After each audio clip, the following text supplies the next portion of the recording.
Guide me among those whom thou hast guided aright, and preserve me among those whom thou hast preserved, and befriend me among those whom thou hast befriended. Bless me in whatsoever thou dost grant me, and deliver me from the evil of what thou hast judged. Surely thou judgest, and none can judge against thee, and he whom thou befriendest is not disgraced. Blessed art thou, O Lord, and exalted be thee above what they set up besides thee. I bear witness, nothing deserves to be served besides thee, and I bear witness that Muhammad is thy servant and apostle. Amen.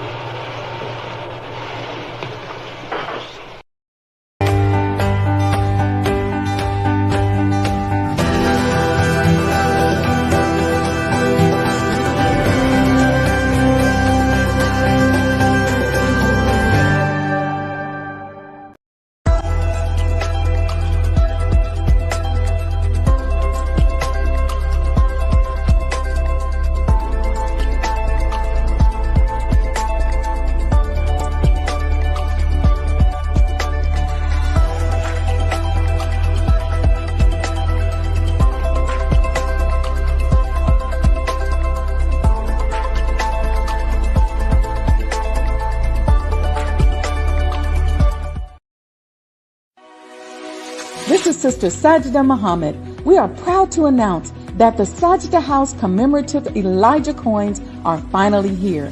As we renovate and restore the former home of the most honorable Elijah Muhammad, we have recycled the old copper gutters and downspouts and created a 1-ounce 39mm coin made of 100% pure copper.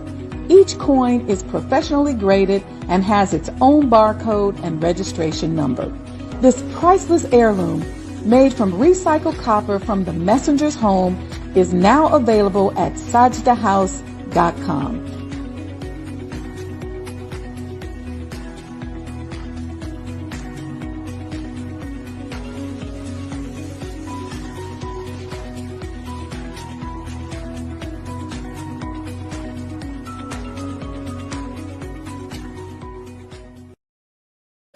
Muslims, you shouldn't be around here looking to white people to give you a job. Go look in Message to the Black Man and the Economic Blueprint, and if there are 4 of you, 6 of you, 8 of you together, pool your resources, go into business and set up business all over the south and west side of Chicago. But if you poor and we poor, hell man, we can't be around here poor. I want to see rich Muslims. And if you obey Allah, there's no reason why you can't make a business successful. You just have to get up and stop being lazy and trifling and go do something for yourself.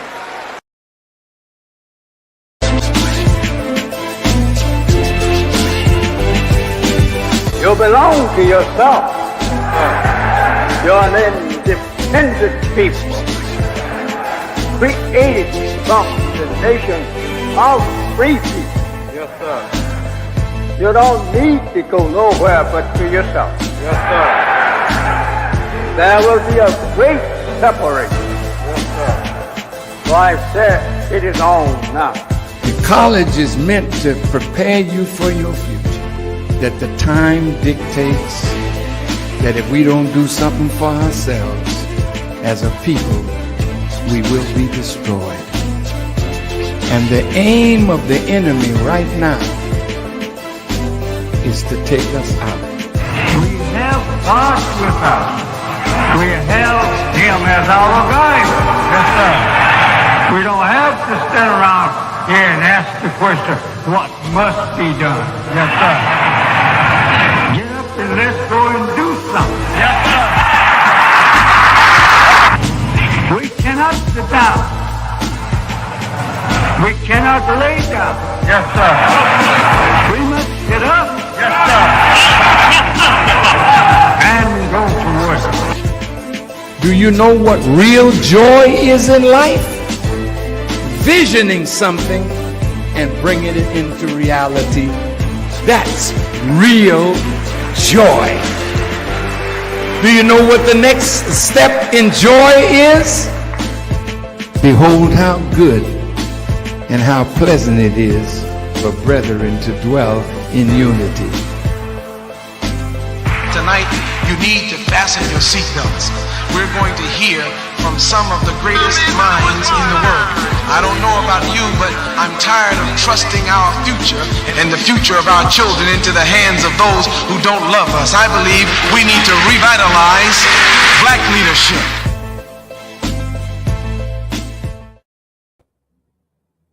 Assalamu alaikum, family. Welcome to the MOEToday series on Black Muslim businesses. Listen, we're going to talk today about a subject that is very near and dear to my heart.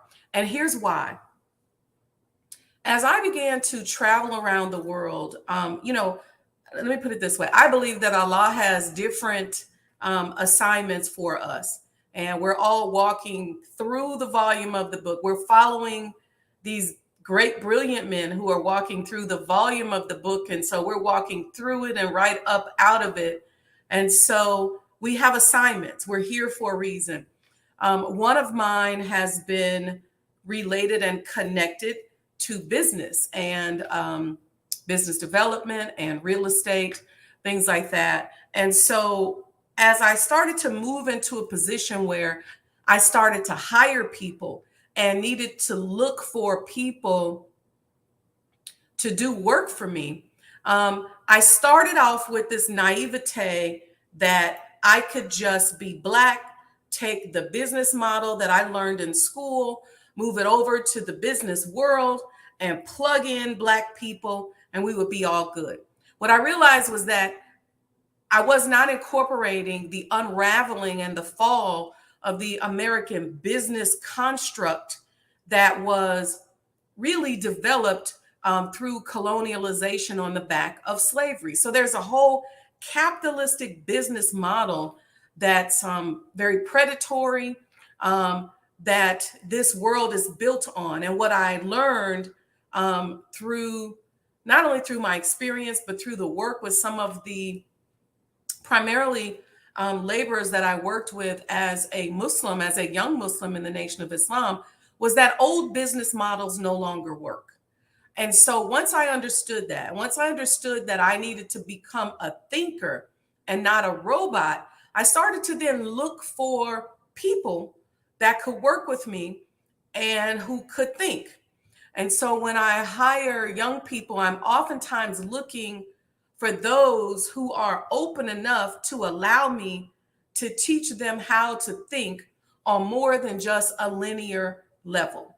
And we're going to be talking to an incredible sister today, and we're going to just talk about her school, her independent educational system, and the importance and the need for these educational systems, because in these independent educational systems is the teaching process of mathematical thinking.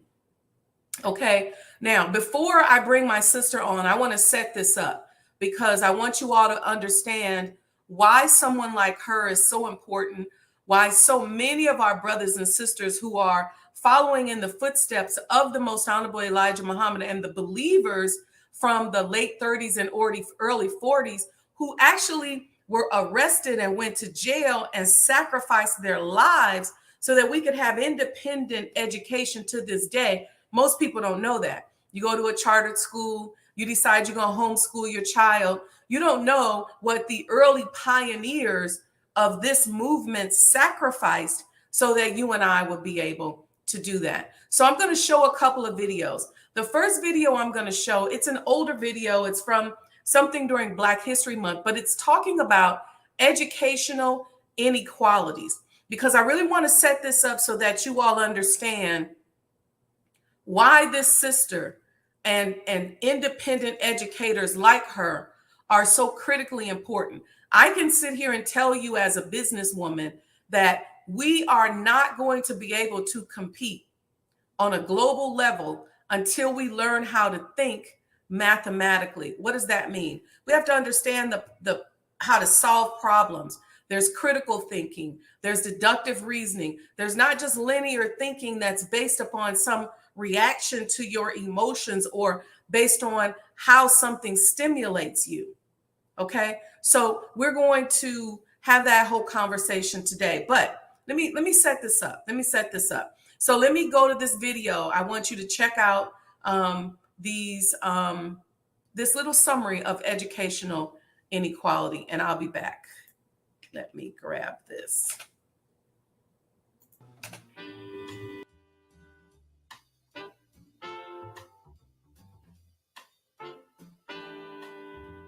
February is Black History Month, and this year we are highlighting some of the racial disparities in society that continue to contribute to inequity.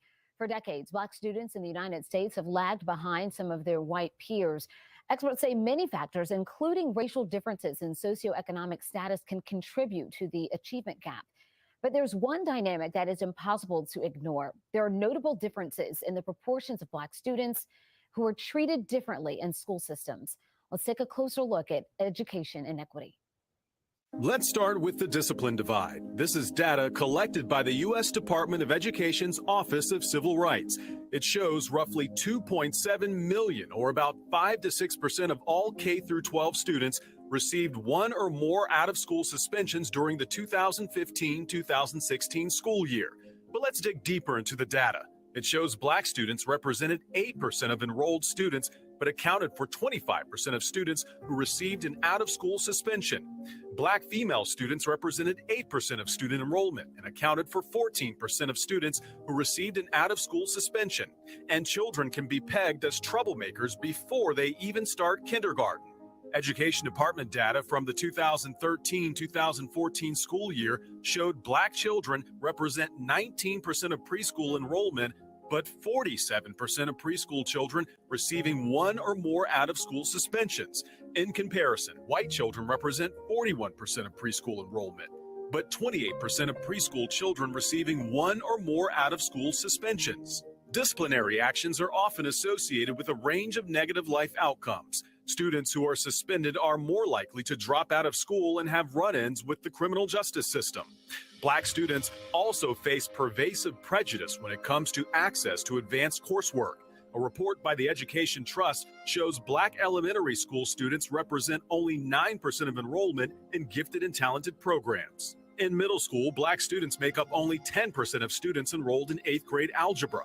And Black students make up 15% of high schoolers nationwide, but only 9% of students enrolled in at least one AP course.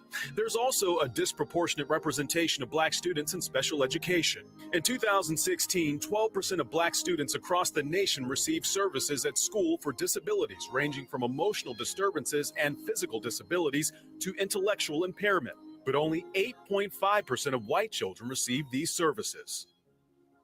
We will be sharing several stories throughout Black history.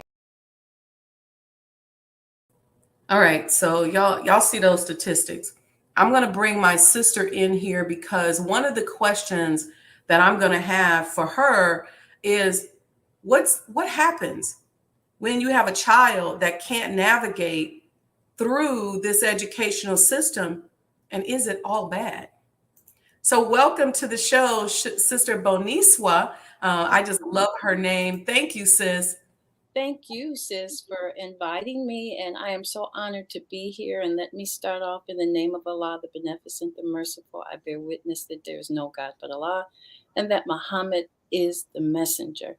And I just want to greet all the friends and family and believers with the greeting words of peace of Assalamu alaikum. To answer that question, I want to start out first by saying those statistics are appalling. But Honorable Elijah Muhammad has taught us if someone doesn't treat you right, they're not going to teach you right. And so we have to understand that our enemy is our enemy, and their goal was to not educate us. And we have to believe what our revelations have taught us from the Honorable Elijah Muhammad, and what the Honorable Minister Louis Farrakhan has taught us. So your question was, is it all bad? And I say no, because we're not supposed to be there in the first place. But unfortunately, we haven't developed the educational institutions enough for our children to allow them to be free and sovereign and to be able to be the geniuses that they were born to be. So let's unpack that a little bit, Okay. because you're on a world stage. Yes, Okay. ma'am. So you're speaking to the world about why what you said is true. So the Honorable Elijah Muhammad told us to separate.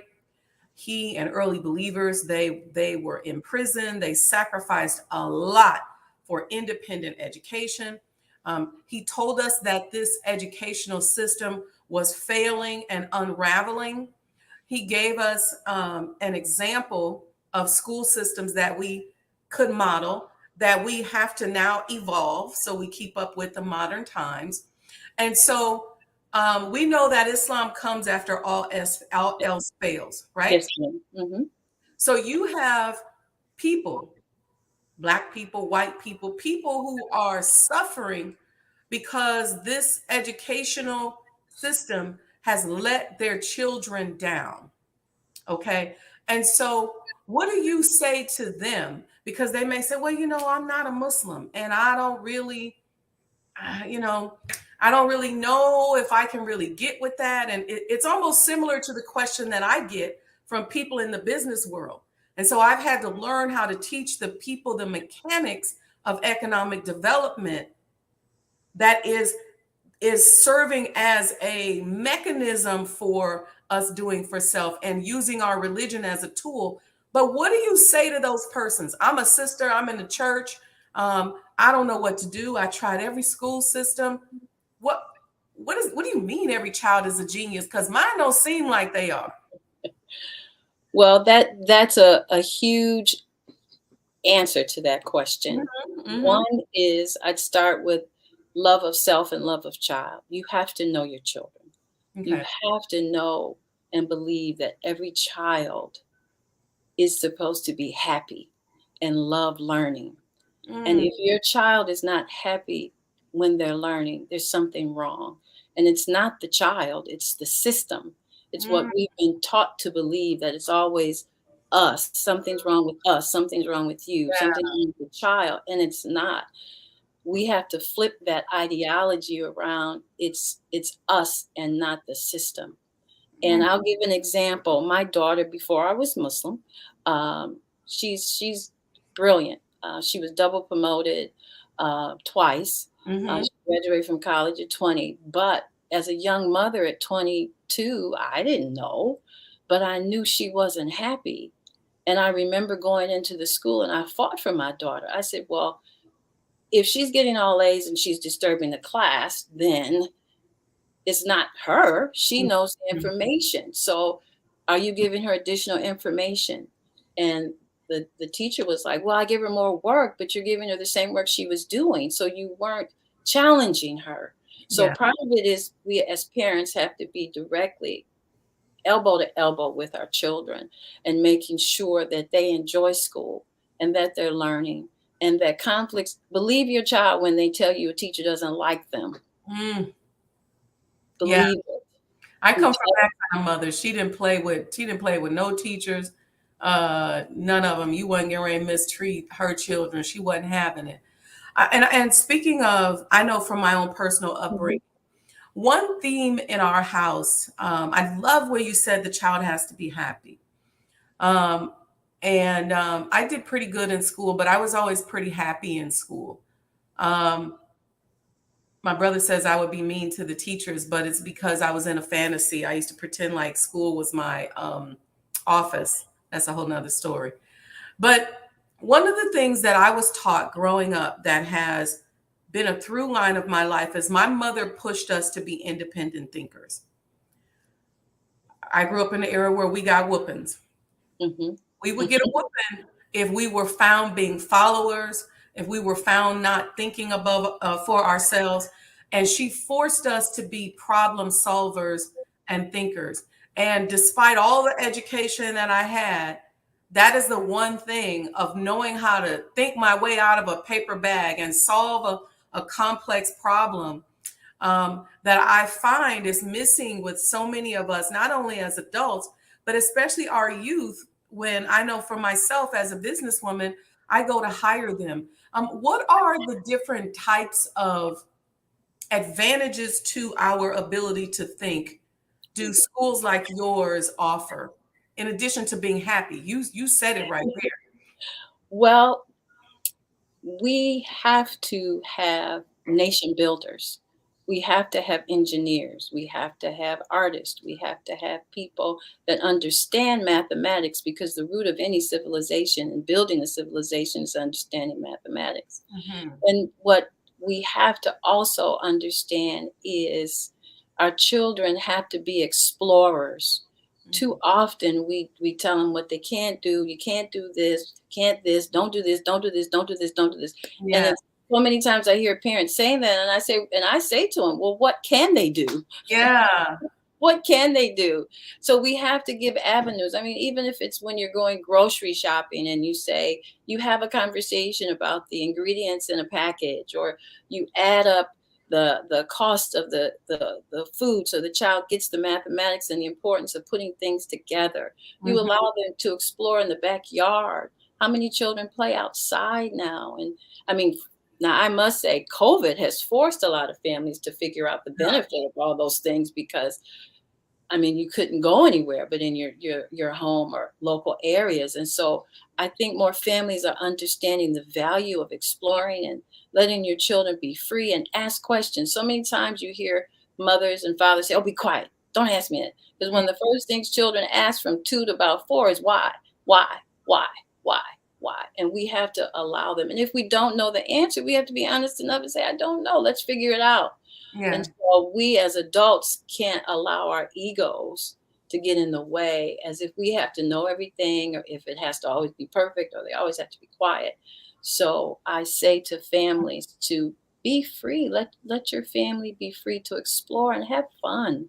I know for many sisters, the issue is maybe money, finances, but there's many free things that we can do, and anywhere we are, we have to look for them. And I say also having faith, whatever that faith is, and tapping into the Creator. They'll guide you. They will guide you to where you need to do and what you need to do with your children. And just stay in tune with who your child is, what they like, what they don't like, and whatever opportunities you can. So if you see that they're exploring in art and they like to draw, then give them, if you can, give them those opportunities to do those things. Just don't take them away and put them in front of the tablet or the TV and say, sit down and be quiet. We have to, or if they like to mix things and hit the pots and pans, and we have to let them have that explorative opportunities with the families. And the last thing I'd say about once they get in school, it's so important to be directly involved. I was always on some committee or something related to curriculum or the PTA or something, that I had to know what was going on in my child's school.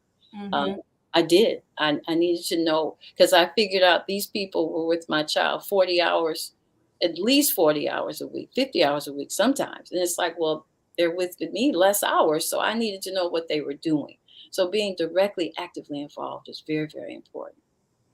You know, I love that. And one thing that I also think was valuable, and I can only go by my personal experience, is that my parents were really big in letting us just roll with them. And you made a comment. You said, you know, like, for example, if you're at the grocery store trying to figure out ingredients in a package, or maybe allow them to handle a transaction.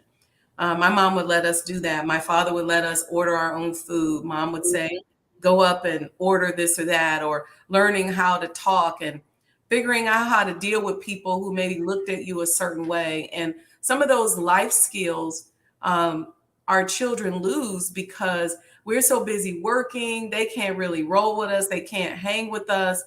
And so, and a lot of times we just want to be by ourselves and we want to be away from them. But I think that in my experience, both as a child and even as a young Muslim woman, there were older Muslim sisters who let me just roll with them. I thank Allah for Mother Sajdah Muhammad. And I got a chance to just see how she navigated. And that may sound basic, but how did she order food? How did she go into Kmart or Target and purchase something? Or how did she deal with somebody that maybe was not quite that respectful? And so that showed me how to just navigate as a person. And then you also mentioned being involved as a parent. And now we have so many people who are now homeschooling. How does homeschooling and what does, because this is my thing with this. I know a lot of people homeschool. I just don't think that everything is for everybody. Right. Some of us ain't got no business teaching our children at home.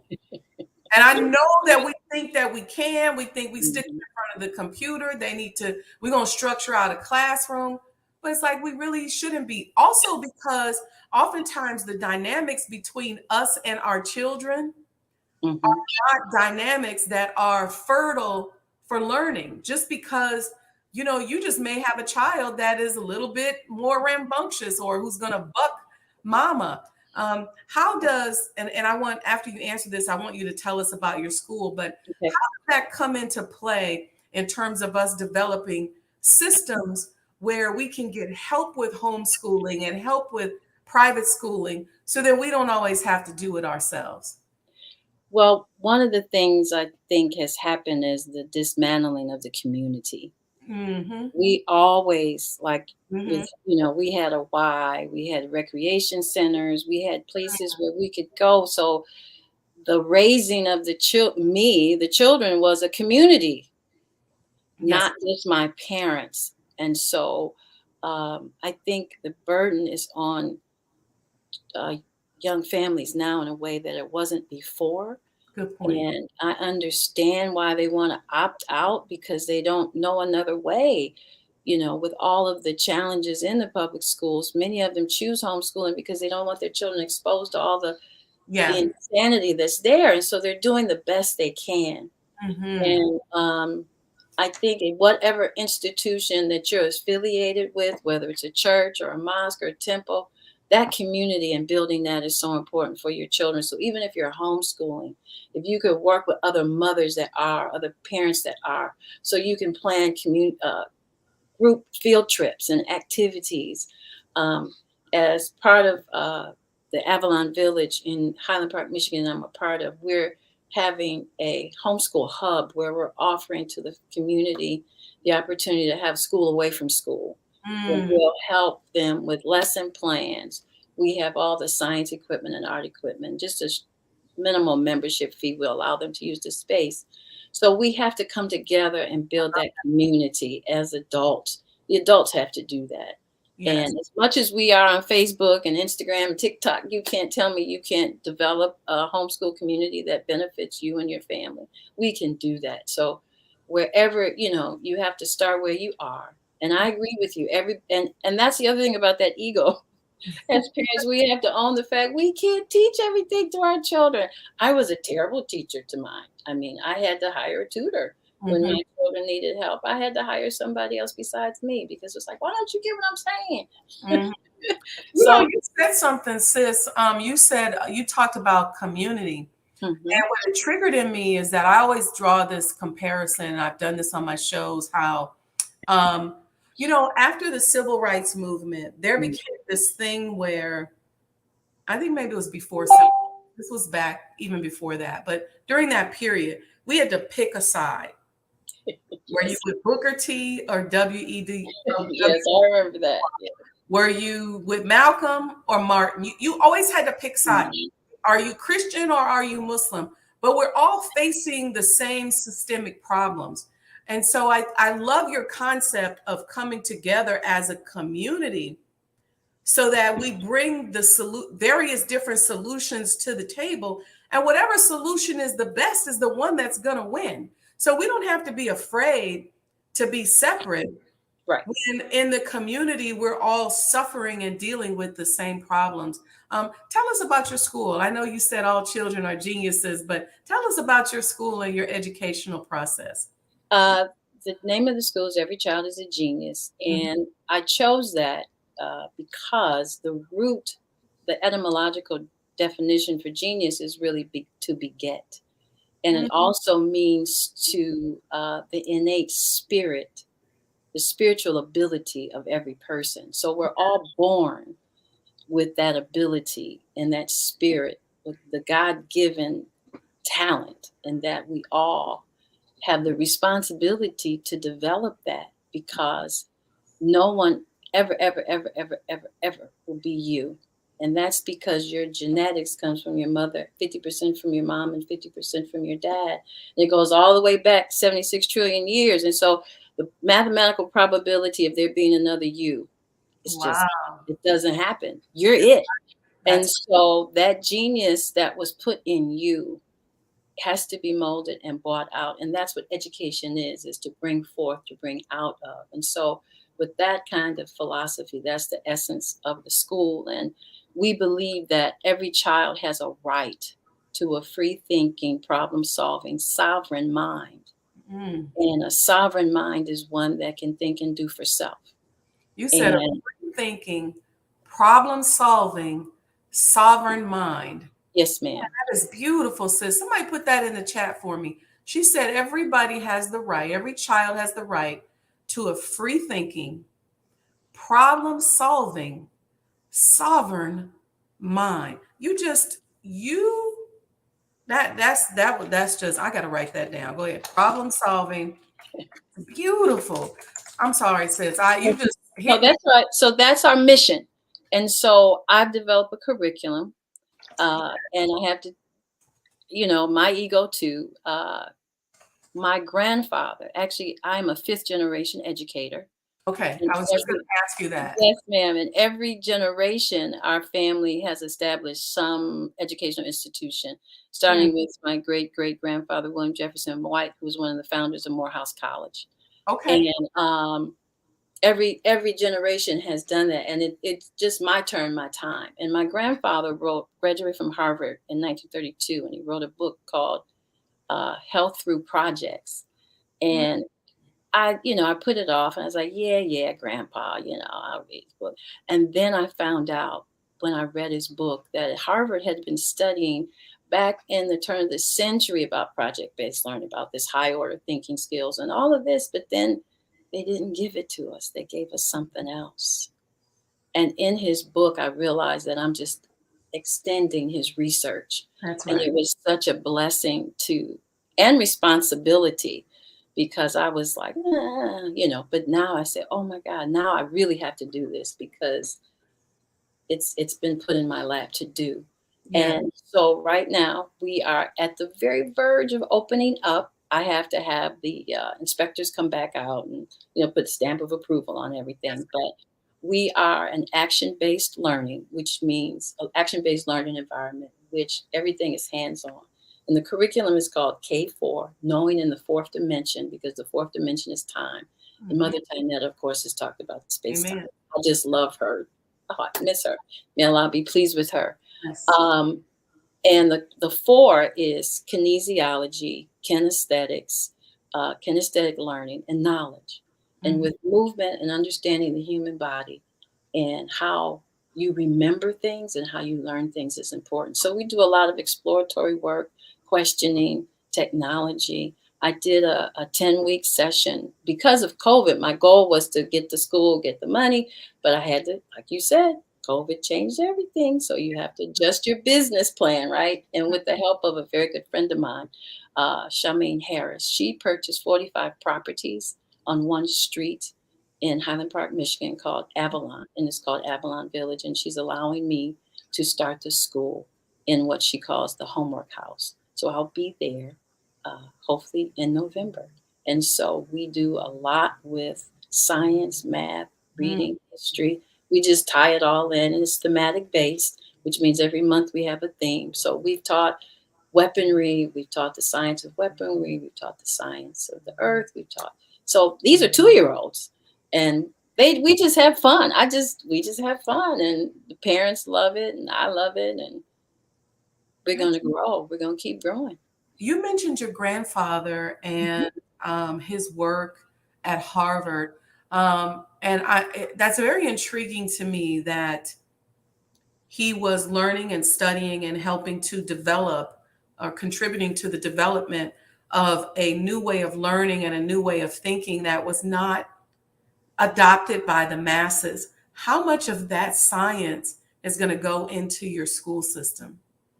Oh, that's a cornerstone to it, because project-based learning is really exploratory learning, where Okay. you have problems and usually some idea a child's come up with, either through design or through something scientific that they want to explore. And through that, they solve problems. So, my grandfather was in phys ed. So, he did a holistic concept around it's more than just physical exercise to health. There's the food, it's the air. And he gave projects and experiments in the book to help families understand what you have to do to be a healthy, whole human being. And I just enjoyed his work, and I'm just going to continue that process. That's why I added the kinesiology, because kinesiology is the study of the movement of the human body and nutrition and all of that. And so that's one of the components that was part of his research. Yes, ma'am. And you and I both know that teaching nation building is so important. I spoke at the Power Networking Conference on a panel, and we were posed various different questions. And my response to one of the questions was how you move in a nutshell. I don't remember exactly what I said, but how you move as it relates to business and generational wealth and education has to do with whether or not you are nation building or not. And so my answer to the person was like, so you have to decide that. Because if you're nation building, you're going to set your organization and your business or your school, whatever it is, up a certain way. If you're not, Yes. whatever that not is to you, then you're going to do some other things. So how important is nation building to the development of your curriculum and the way you all teach and guide the children? Well, let me say every educational institution is building someone's nation. Now, it just determines whose nation you're choosing to build. We are choosing to build a nation that benefits humanity, not the one that presently exists, because we see amongst us that it's really falling apart. And so coming together to teach our children the value of themselves, and that they do have a purpose. So many young people, the suicide rate is so high now amongst our children. It's just breaks my heart when I just look at the data. But a lot of that has to do with they don't believe they have a purpose. No one told them who they really are, how they can, no matter how small you think it is. Your contribution is your contribution, and it will be valued, and they are valued. And so often that's not said to them, because in institutions, I've been a consultant in many high schools, because my background is I taught chemistry and physics for a lot of years. And so I'm teaching teachers how to be better teachers too. But just looking at the children in the schools, not knowing, this was pre-COVID, not knowing what their futures were, and just not having direction. So back to the question about nation building. For us, that's the cornerstone. That teaching them that not only do you have this gift and this talent and you're a genius, but you're responsible. I tell them all the time, who's going to take care of me? Who's going to take care of us? We have to teach them that generational responsibility in that community, even if it's simple as cleaning your space. You're responsible. If you make a mess, you clean it up. We share things, we share crayons, we share the economics of sharing. That's so important. Mine, this is mine, I'm mad. All of that, we have to teach it from a very young age. The purpose of sharing, caring, love. And it's not just about your DNA. You can love anybody. And we have to, if we want to have a thriving community, much less a thriving nation. So nation building, You have to educate with that in mind, but you also have to be clear on whose nation you plan on building. That's right. Yes. And I love your response to that, because Mhm. we always think about, well, the bottom rail going to be raised to the top. It's like, the top of what? That means the top means there's people at the bottom. So we have to be good leaders. We have to be good stewards of like you said, problem solving and sovereignty. And we have to decide, what nation are we building? One of the things that I wanted to ask you about, there was a phase in our development as a people where grandparents were involved with raising children. The parents could kind of lean on their parents, and there wasn't this disconnect, this generational disconnect. And somehow we went through the 70s and the 80s where society gave, our parents and grandparents certain level of independence. And then we went out and had children. And so there's this big disconnect between, I would say, between grandparents and grandchildren. The grandchildren ain't thinking about the grandparents, and the grandparents ain't thinking about the grandchildren. But I think when we created that divide, it changed something in terms of our humanity as a people. And while we can't necessarily go in and just fix that, how would you say that your community and the development of your educational community sort of helps to plug some of those gaps? That's a really important question. The 70s and 80s, even the 90s, developed this concept of I can do good all by myself. I don't need anybody. Mhm. And that was intentional, and it was also very destructive. And Mhm. we also had this huge feminist movement that taught us that I don't need a man, and I don't need my parents, and I could get an education. Yeah, right. And so we that devolved in the communication and just really the community, much less individual families. Mm. So we say, we're your family. Yes. We're your family. We refer to each other as brother and sisters, mamas and babas, which means mother and father. We're your family now. And so family is so much bigger than your biological family. You have family of choice, you have family of spirit, you have family in different institutions, you have different layers of family, and helping them to understand that we're family. We're here 40 hours a week, 50 hours a week. I better be your mama because Right. anybody that you're with is like your mother or your father. And not that we do anything inappropriate or anything, I understand. No, I but get it. that love, we have to have that agape kind, that I call it the Minister Farrakhan, the Honorable Elijah Muhammad kind of love, You where really it's just do. like, Like they, regardless of what you do to me, treat me, I'm gonna love you anyway. Mhm. And to build that community, we have to have that because they have to know that somebody loves me in spite of all my faults. Mhm. Somebody loves me in spite of I can't do math, but you still love me. Yes. I'll tell one story. I had a student. He'd been in a family that was selling crack. He grew up kind of real young in a crack house, and he was so disappointed in life. And he came into school one day and he did some terrible things. And he said, "Are you going to kick me out? Are you going to kick me out?" And I told him, "No, I love you. I'm not going to kick you out. You just did something silly. Just stop it." So the next day he came on with a Ninja Turtle thing on his face, jumped on the table in school, in the classroom, and started just stomping and acted crazy. And I looked at him. I kept doing my work like this. And I won't say his name. I said, "Get out from there." He said, "You're not going to kick me out now?" I'm like, "No, I'm not going to kick you out. Just sit down and go over there and do your work. I told you I love you."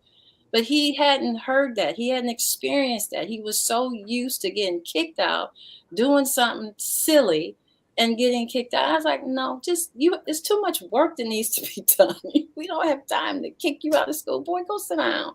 But Mhm. it's that kind of we can't. And when you show that video about the level of suspension of our children, a lot of it is just the children dealing with trauma in their lives, Yeah. the impact of epigenetics on their physiology, and we have to know as the adults in their lives how to manage and handle that trauma and how it manifests physiologically, so that it's really love more than anything else that gets the children through those experiences. Hmm. That's important because I think oftentimes, and this is why I love this movement of independent school systems, because I think we got into a little bit of a rut in our Christian schools and in our Muslim schools, because I think we think that because we are saved and sanctified, or because we accept the teachings of the Honorable Elijah Muhammad, that certain traumas and certain issues don't affect our children. And so our children kind of go along in this bubble, and they're missing how to think. They're impacted by the world. And so then they just opt out. Yes. Yes. And things don't go right for them. So their coping skills get wonky. And I think it's because we, again, ego as adults think, well, that's Pastor so-and-so's child, or that's sister or brother such and such's child. And they're in the mosque or they're in the church and they can't do any wrong. And then these children end up not just opting out of school, but opting out of the world. Yes. Yes. Yes. Yeah, and that's part of the mental illness of our community in general, of how we treat one another. We have to move past our own personal ideologies and philosophies about what's right, and then judgmentalism. We have to stop being judgmental of everybody and expectations. We have to expect the children to be who they are. I've had that personal experience. Right? Parents get embarrassed, right? They like, well, this is happening to my child, and they don't want nobody to know, so they hide it, and they go to school and fight the administration, and then and then they have influence in the administration. So the administration can't really address the problem because they're afraid of the parent, and you get in this vicious circle, and it's the child that suffers. And then, I was going to say, and they suffer, and then they don't get the life skills that they need to cope with the stresses in their life, and we it's called enabling them. We enable them to keep doing what's wrong or what's unhealthy for them. And so that takes a lot of counseling to move away from that. And part of that is the child has to learn their value, and they're responsible for their choices. You choose to do those things. This isn't, I tell my students, there's no spook God. Everything you do is a choice. You chose to do that. Don't say, I don't know. How do you not know? Did you not do it? Did you not pick up that hand and do? So don't say, I don't know. You do know. You have to dig deep inside to say, oh, I did it because I wanted to. Oh, I did it because I was mad. Or I did it because I didn't like you, or whatever it is. But own that, so that the next time you do something or have that desire inside, you can say, oh, I'm not going to do that because the consequences for that aren't good. But if we're not teaching consequences, then there's no, and the reflective part, that voice within that the minister talks about in the study guide, where you're having a conversation with yourself. Absolutely. And what is that conversation like? And what is it urging you to do? And what choices is it telling you that you should make? And so often as adults, we either spank or hit, but we don't ask them why. Why did you do that? To have them reflect. Why did you make that choice? Why did you do something that you know is already dangerous? You know it's dangerous, but you chose it anyway. Why? Because you wanted to. Okay, well, that's not healthy. That's not safe. That's not the best choice. So I think how we engage and communicate with our children and my children tell me all the time, Mama, stop talking to other people's children. But if I see someone in the grocery store or somewhere, I come up to the child and I say, why are you choosing that? Your mom's way over there. Why are you away from your mom? You know that's not safe. And they look at me like I'm crazy, but I look right at them. And I think as a community, we have to do that too. I remember that. I remember to think. I'm just responding to some stimuli. They feel the stimuli, but then, because that's adulting right there.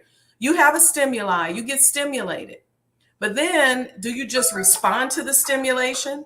Like Sister Dr. Ava used to always say, people just respond to the stimulation, Or do you say, okay, I'm stimulated, but now how do I use the wisdom and knowledge to help me make the right decision, even though I'm stimulated? It's like young girls, I get on them all the time. I say, y'all always talking about staying chaste, but what if you don't want to stay chaste? What if you meet that little boy that is like, listen, I'm feeling him.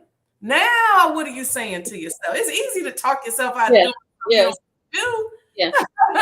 Yeah, and it's easy to say a lot of things, but walking this walk is very challenging, and you have to have a level of tenacity and desire. And I also believe you have to know the truth.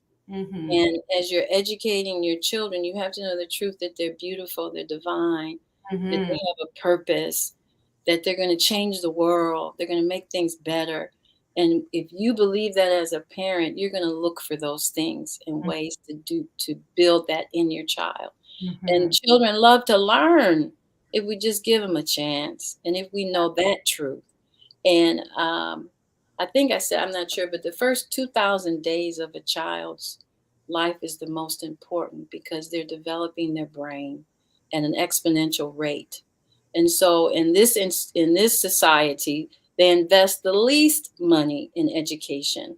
This is another reason why I wanted to start the school, because in brain development, the dendrites, the nerve tissue, and the brain cells are connecting. And the more experiences they have, the more languages they speak, all of those opportunities that they have makes these dense connections, which enables their brain to have all these memories and experiences. So as they grow, it's just adding on, and they can make more connections and solve more problems. But in our society, it's called daycare, not school. We call it a daycare provider, not a teacher. And so even getting licensed, they didn't even have that choice, school. It was daycare. And it's like, what? I'm not doing daycare. I'm teaching children. And we don't fund primary education in the same way that we do compulsory education. So there's a lot involved in that, in keeping us, and not to mention all the other things. This is such an intriguing conversation. I have something you just made me think about. Listen, if I had some babies, they'd be going up to Highland Park. I had to just figure out how to get them there. I'd have to figure out how to get you to open up I don't know, what is it, a boot camp school, something, because they just going to stay up there. Because you mentioned the first 2,000 days of a child's life. Most of those 2,000 days, we're so busy, goo goo gaga, playing that game, or we just kind of leave them in the crib while we're over here smoking, drinking, arguing in situations with other people that we don't want to be in. And as that child is developing, we wonder why they grow up and have autism that manifests itself at a very early age. It's because those first 2,000 days, we're not helping them to stimulate. We're too busy trying to navigate in a relationship that we don't want to be in, or in a situation that's negative. And we don't understand how we're literally reforming and shaping the DNA and the cellular structure of our child's mind. And that also goes back to the lack of education in school, because I remember in middle school having health class and learning about my body and the value. And with all the information that's out now, that should be a normal part of a young girl's development, understanding that when you have a child, this is what this is about. They don't teach that anymore. So we have at least two generations of girls and boys that have grown into men that don't have a clue about their body, about the science of anything. It's just I don't know, it's just really sad. And so if you haven't been taught that, then I had home ec in middle school. Wood shop. They don't do any of those life skills anymore. And so it's become this reading, writing, and arithmetic out of a book. And how many answers to a question can you fill in? It's just sad. And so we're seeing the effect of that. And that's what we're looking at. In addition to not only just all the changes in the food, which is not breastfeeding, all those things and all the 95 vaccines they want us to give our children. I never in my the life. first 2,000 days we're feeding children liquid plastic. Yes. And we wonder why their brains aren't working right. Right. Because they're on some kind of synthetic formula that's not breast milk. We can't wait to stick a spoon in their mouth. We can't wait to go through the drive-through and give them some plastic French fries. In this little beautiful, impressionable mind. Yes. What happened to mash up some carrots and give them some, but that's what we can't wait. We can't wait. We get off work. We busy. We running through the drive-through. And so the child has a diet of plastic. Then we see them in the healthcare system at 30 and 40, and they have cardiovascular disease as if they were 70 or 80-year-old people. So I thank you, because the work that you're doing is helping to stop that cycle. And I want to ask you one more question before we give the information from the school. Sister Iwana Porter says, how do you address the issues with children with autism? Because, that's a big thing now, where our children are getting kicked out of school and labeled autistic. The first thing I would say to the sister, and thank you so very much for that question, is you have to know your rights. And the federal government has, it's a legal document that your child, that you sign off on, that gives you legal rights to certain services that are mandated by the federal government, that the state is required to do. So let's say, even if you're homeschooling your child and you have special, so-called special needs children, you have the right to get those services from the state or county. You have to know your legal rights. That's the first thing you have to do. And in many states, you have advocates that can advocate. There's organizations that can advocate for you. I would say that there are a lot of research now on nutritional relationships between autism and the nutrients that your child is eating. There's specific foods and specific vitamins and minerals that can help supplement your child. I don't have that information in front of me, but they can contact me through Every Child is a Genius, and I'll be happy to forward that information. But there are more families, more doctors who have done the research that says autism isn't a death sentence for you and your child, that there are certain things that you can do. There's behavior patterns that you can help them work through.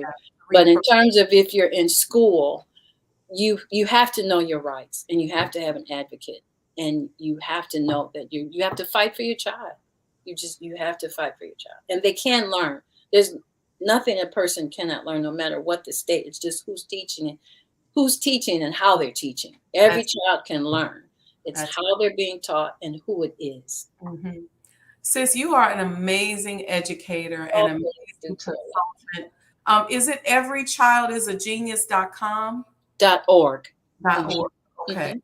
And this is where people can go. There's people here who probably need some educational consulting. Okay. And I'm going to set this up for you, because we have to stop being shy about this kind of thing. And I can tell you are brilliant, you are humble, and I don't have enough time to pull out of you what I can see is in you. But I want to say this. There are independent school systems. There's Muhammad University systems and schools all around our country that could use your consulting. There are parents who are watching this, who are having challenges with their children, but they're too embarrassed to go to the school system and ask for help. They need to save them some money up and book you as a consultant so you can help navigate them through how to save their children. There are people right now who are just submitting to the school system that says, okay, your child is autistic, or your child, can only do this or that, and it's not enough to just say, I'm going to fight for my child. You need to fight in an educated manner, because as adults, we need to be problem solving, sovereign thinking adults. Yes, are not, you know what I mean? We too busy doing other stuff, and we so embarrassed. We don't want nobody to know. Yes. So go to everychildisagenius.org. If you're watching this live, or if you're watching this later, because we'll keep this up on YouTube. And I do have Facebook, Instagram. It's all under Every Child is a Genius. Okay. And my email is everychildisagenius@gmail.com. Okay. That they can find that on the website though, right? Yes, ma'am. Mm-hmm. Everychildisagenius.org. Go there. I'm sure she has a contact, and reach out on how you can help better educate your child as an individual parent. Pay my sister to consult you and help you navigate that school system that's labeling your child, that's suspending your child. Even if you got a child in juvenile, she can help you figure out how to problem solve. This is just a math problem. That's all it is. Yeah. It's really just a math problem. She gonna help you do the math. You're right. That's it. So I thank you, sis. I thank you for everything that you do. You have my contact information. Please reach out to me if there's any way I could be of assistance. I've gotten approached by so many people, including Brother Kamal, to come help in Highland Park, Michigan. It's long overdue. And so you put something together if you want me to come up to speak, to help you raise money, because I can talk to people and try to help you pull some business people together, whatever I can do, because this is so needed. And parents, I'm going to take you up on that too. I am. You can reach out to me. Yes, just send me an email. Let me. I have your information, yes, ma'am. Because when you sent me the link, yes, ma'am. Reach out to me. Text me. Whatever you need to do, and I'll do what I can to help, because this is very, very important. And we're talking about nation building. We have to turn around the way in which we think and the way in which our parents think. Yes. And I tell the students often, even if your parents don't, you can really change a family through the children. Yes. Our traditional culture is you get the child that hates cigarette smoking, and they'll go home and say, Mama, why are you smoking cigarettes? You know that's not good for me. And so you don't deal with the adult. You go through the child, and the child then says, So we can start. We just have to. What did you say in the video? The minister said, just do something. Start somewhere. Just do something. We're going to come together as a community, as a global community.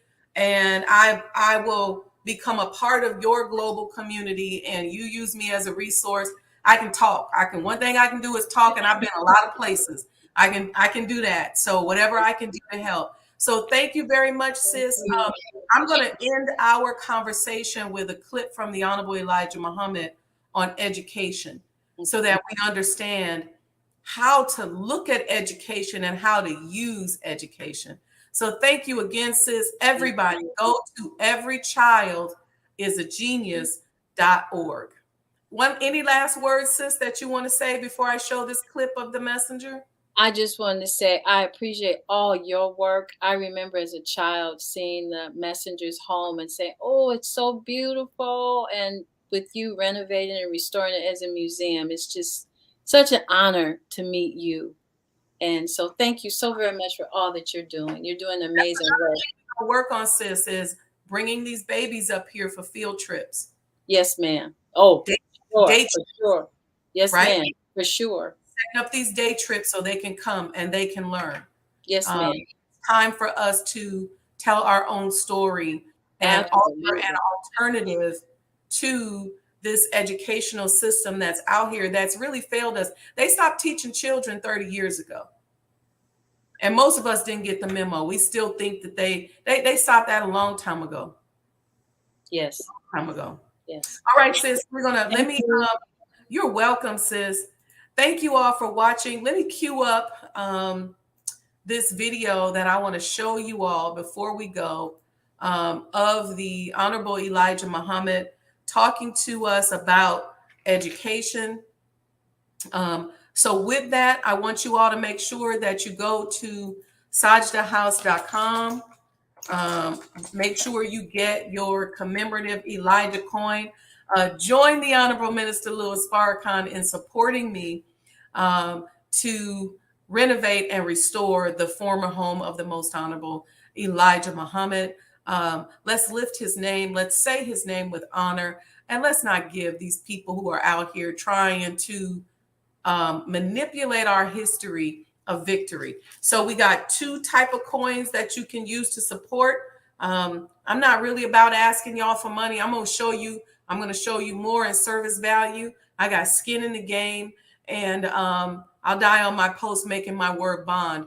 So between business development and real estate development and the spirituality of them both, that's part of why I'm here. So we have these graded coins, right?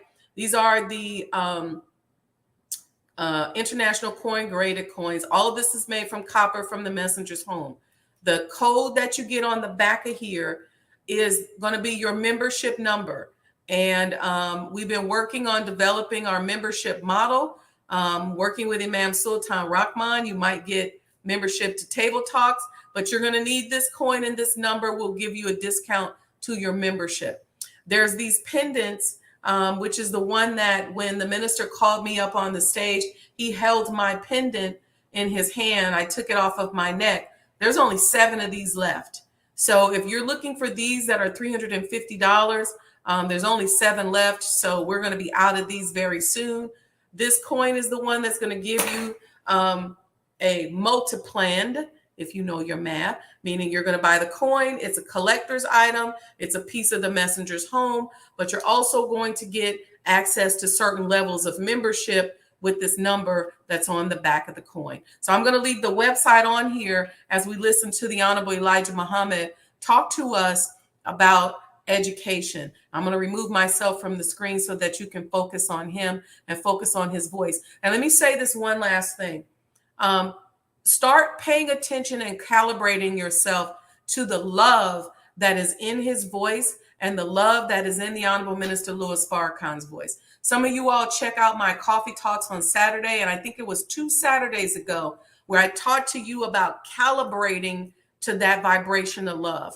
So go back, make sure you like and subscribe to this page, and go back and listen to the past coffee talks, and you'll hear me talk about that and have that conversation. Okay, so I'm out of here. I'm going to play this, and I hope you all stick around. Proud of your learning? Let's put it to practice. You are proud that you are American-born so-called Negro, and that you have your degrees from colleges and universities of America? Let's put it in practice. You said that you are free Negro. All right, let's see how free can you walk and talk. If you are a free Negro, then get out of the land of bondage and go to a free land of your own. You say, I don't want to go no place. Then you want to be a subject, slave. Is that right? I don't want to leave here. Lazarus did not want to leave the rich man's table. But when fire got a hold to the master, Lazarus was ready to fly away from the rich man.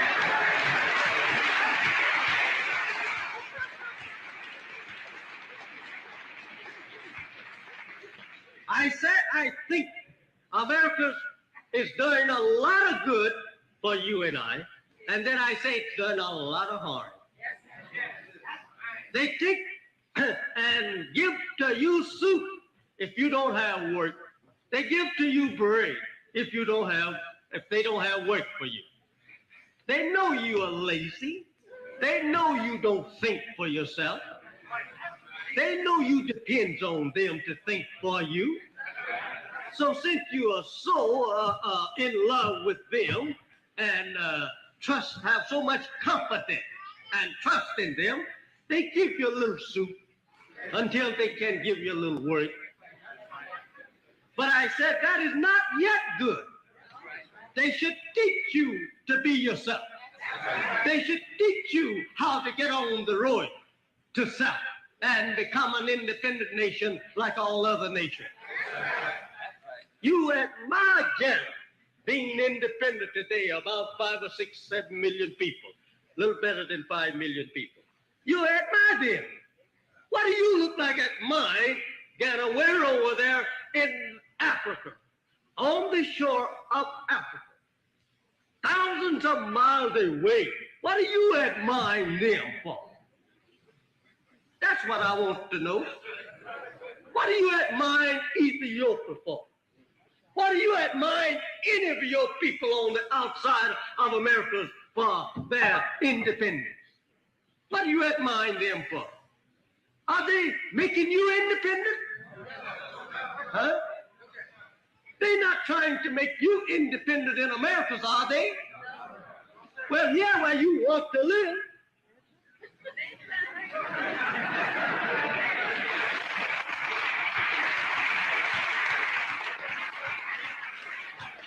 Are you trying to be independent in America? No. Why? You free?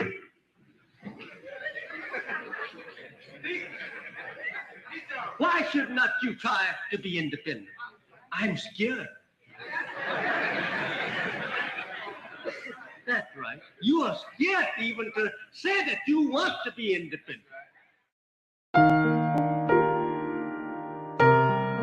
It's Sway in the morning.